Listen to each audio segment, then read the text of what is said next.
Ever since Microsoft's near $70 billion acquisition of Activision Blizzard in 2022, the wheels have been steadily loosening at Xbox, to the point where it feels like they could fall off completely any day now.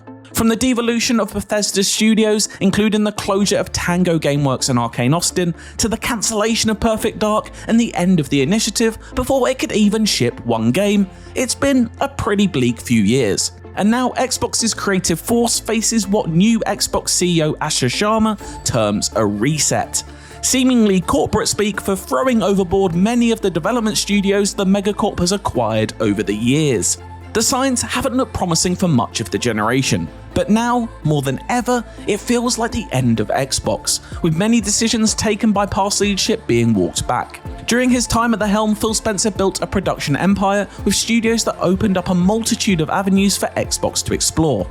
The business was well equipped to make inroads in practically any genre or trend you could think of. But with multiple studios set to be jettisoned from its portfolio and left to fend for themselves, those avenues could soon be demolished. Too late to turn back now. Sharma today claims that Microsoft's gaming division is not healthy, as she begins her amputation of 3,200 jobs. And so, it all begs the question, is draining this much talent really the way to cure Xbox? Accept what waits for you.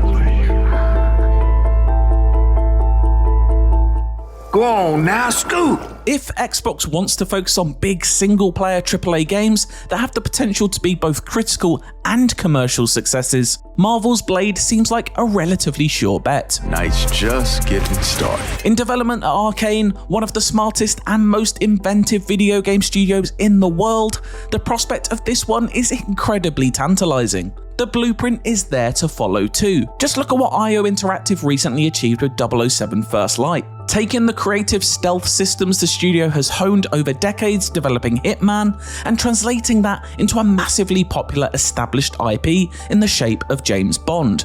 Just imagine what a developer that has crafted the likes of Dishonored, Prey and Deathloop could bring to the world of Blade, as it too blends its own smart stealth systems with the 21st century's biggest pop culture universe. With its rivals at PlayStation seeing massive success with Insomniac's Spider-Man games, and presumably again with the upcoming Wolverine, this seems like a surefire way to success for Xbox.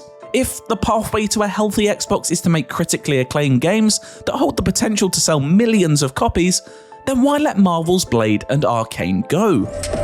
Relax, man. I don't bite. As popular as Marvel is though, we know you can't support an entire video game platform on its shoulders. And so if the plan to return Xbox to good health is to help award-winning studios thrive and fund them in creating industry-leading tech, then another entry into the Hellblade series sounds like a smart move. Both Senua's Sacrifice and Senua's Saga have won prizes at the Game Awards, BAFTA and DICE for their artistry, technology, and the performances behind their stories and characters, as well as educating those who played them in the world of psychosis and mental illness. If Xbox wants to make impactful games made with world-leading technology that cement Xbox's position with awards-recognized releases, then why let Senua and Ninja Theory go? Perhaps the plan is to nurture online communities and build on the foundations of already established series. Something Xbox, to its credit, did well when turning around Sea of Thieves following its rocky launch. It's not about the gold. It's about the glory. But what the future looks like for its developer Rare after the cancellation of the long-gestating Everwild is another question. State of Decay was one of the great Xbox Live Arcade success stories when it launched back in 2013, and became the second fastest selling XBLA game of all time. But it's now been almost 9 years since its sequel saw the light of day, with State of Decay 3 currently set to arrive in 2027. Though never critically loved, State of Decay developed a dedicated fanbase that hoped for it to appear at every Xbox showcase across the past decade. To move away from the threequel now, when it actually seems like its development is close to completion, feels like another disaster. Seeing it through would show Xbox fans that this is a platform that remembers what made it the juggernaut it was during the 360 era. If Xbox wants to please the long-term Xbox player base and commit to a series it once helped create, then why let State of Decay 3 and Undead Labs go? Xbox could attempt to continue making the sort of third-person action adventures that its rival has long found success in. But it now takes PlayStation 7 years to make them, a window that could easily be exploited by a smart, nimble studio that thinks outside the box. Funnily enough, Xbox had one of those, a studio that's bounced from puzzle platformer to first-person survival to action-adventure, each set in a world that's a far cry from AAA norms. Xbox's lead characters are largely huge men in combat attire fighting gross creatures, and so a hero who explored the mythology of America's Deep South didn't just provide diversity of representation, but diversity of story, setting, and theme. I'll come back. You better. I gotta know how this tale of Hazel ends. There are many cultures that have so much to offer video games. New heroes with different quests, new villains with different motivations, new monsters that pull on unique fears, and we see them all too rarely. South of Midnight is an excellent example of what can happen when they are shared with all of us. If Xbox considers fresh approaches to art, lore, and culture to be important to its health, then why choose to stop the artists at Compulsion Games from expressing themselves further by letting them go?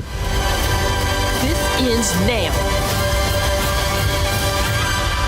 And what about the smaller, singular experiences that are exactly the sort of thing Game Pass was built for? Ideally, it's a place where games you maybe didn't even know existed could be found, turning an unexpected discovery into hours and hours of play. Games like Keeper, one of 2025's greatest games, and a short, exceptionally creative adventure that sticks out like a lighthouse on the shore of a sea of familiarity. Games like Psychonauts 2 that connect with us on a deeper level while still making us laugh. Don't panic. You said panic! If these doses of pure joy outside of the AAA bubble are valued, then why even consider letting a studio like Double Fine go? That's cute. Or is the idea to try and dominate the hardware space, as the 360 did back in the late 2000s? The console, the ecosystem it harbored, and crucially, the cost was an important factor at the time, especially when compared to the disastrous PS3 launch. But it was the 360's library of first-party games, and it being the best place to play multi-platform releases, that more than arguably guaranteed its success. When the PS5 is currently winning the fight against the Series X, and is the place where most will be playing the mammoth GTA 6 in the very near future, that battle seems lost already. And if Xbox wants to return to those halcyon hardware days and turn Project Helix into the best console on the market when it launches, then why halt the development of games that could convince people to invest in it? If hardware is the foundation of the plan, then why does Xbox's parent company continue to invest in AI via Copilot, and as a result contribute to the current components crisis that is impacting the cost of memory worldwide, and thus directly contribute to ensuring Project Helix arrives with a staggering price tag? It's an incredible cell phone by Microsoft, but one that's impact trickles all the way down to us. Gaming was once an affordable hobby, with the Series S recently being a standard bearer for such a concept. It all seems like a distant world away today. If the plan was to get people on side with short-term wins like changing the colour of a logo and shouting the word Xbox in all caps as loud as possible in an effort to be heard by a small section of what remains of a passionate player base, then it hasn't worked. That well has now truly dried up, and what's left at the bottom is a place to chuck all the mismanaged talent that made the beloved games this brand was once built on. The time for the benefit of the doubt has long gone, I'm afraid, with confidence in what's next for Microsoft's gaming at an all-time low.